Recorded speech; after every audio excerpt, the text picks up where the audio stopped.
Hey guys, we're now in 7.3, which is multiplying special cases. In this case, special cases for binomials, which again is two terms. So when they ask you guys to take the square of the binomial, not a square root, the square meaning second power. All the second power means is that there are two of these things. So the first thing I'm going to do is what they call expanding this thing. I'm going to rewrite this as 5x minus 3 and another 5x minus 3, because that's what the second power means. It means there are two of these. So now that you broke it down into two, now we can go ahead and multiply these together. So I'm going to use my distribution method to multiply these two. We'll also do the table method for those of you guys that like the table method instead. So let's go ahead and get started. I'm going to write the missing exponents. Remember we did that the last time. It is kind of helpful when you guys multiply these together. Let's start out with multiplying or distributing this 5x.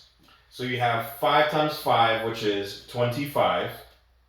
Remember, when you multiply x's together, you're adding the exponents. So x1 times x1, that's 1 and 1. If you add them together, that is 2. Now distribute these two together. You have 5 times 3, which is negative 15. Now if you look at this 5 and the negative 3, they didn't both have an x, so I can't add them together. Meaning that this x1 right here stays the same. Now let's go ahead and distribute that negative 3.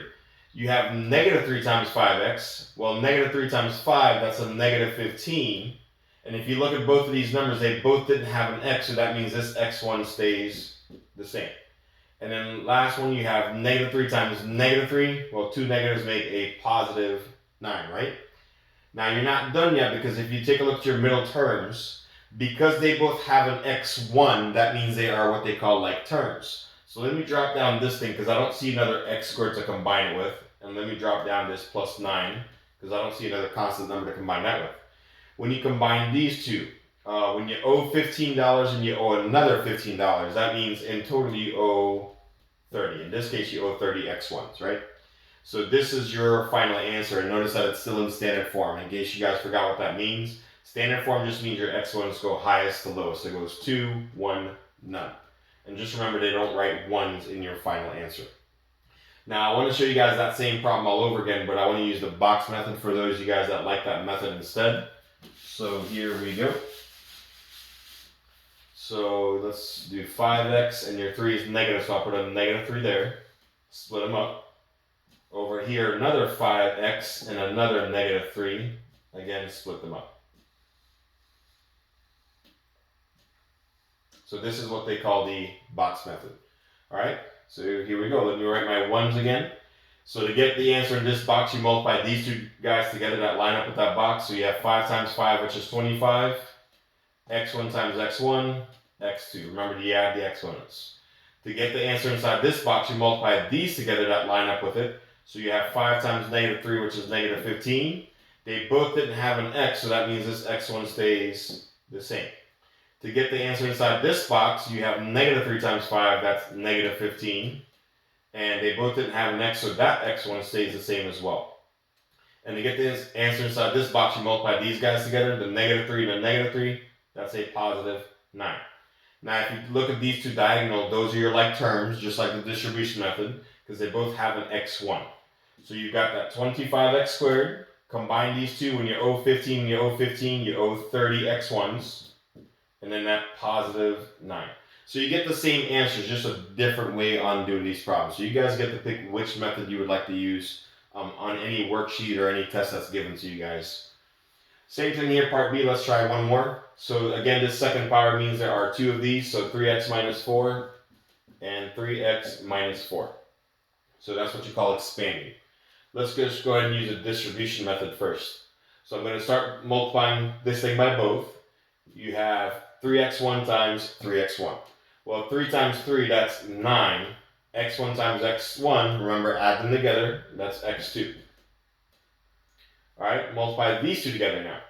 You have 3 times negative 4, which is negative 12. And they both didn't have an x, so that means that x1 stays the same. Alright, so we're done with the 3x. Now let's do the same thing with this negative 4. Distribute that to both. You have negative 4 times 3x to the first. Well, negative 4 times 3 is negative 12.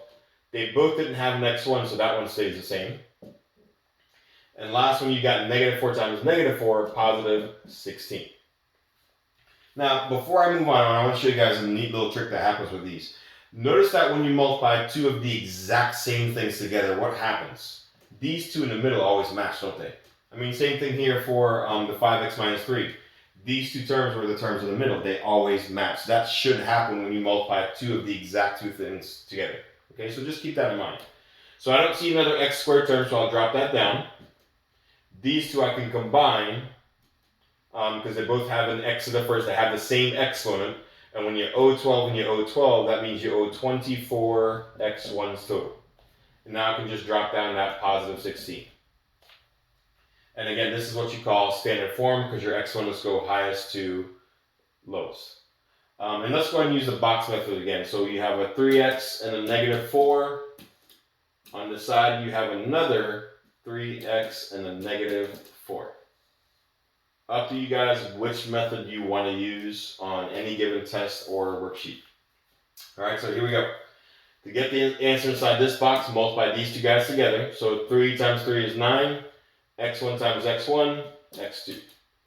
To get the answer inside this box, multiply these guys together.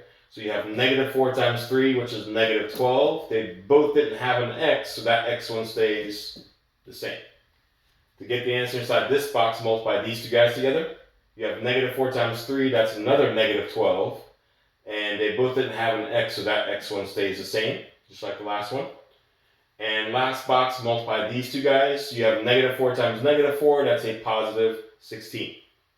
And again, if you look at your two diagonals, because they both have the same exponent, the x to the first, that means you can combine them together. So you'll have that 9x squared. When you owe 12 and you owe 12, you owe 24 x1s. And then that positive 16. And again, in your final answer, there's no need to write these ones because we know there's one there. You just can't see it. So no matter if you use the distribution method or what they call the box method, you will get the same answer either way. All right, in the next example, there's another special case for multiplying binomials. So we'll talk about that. We'll see you guys in the next video.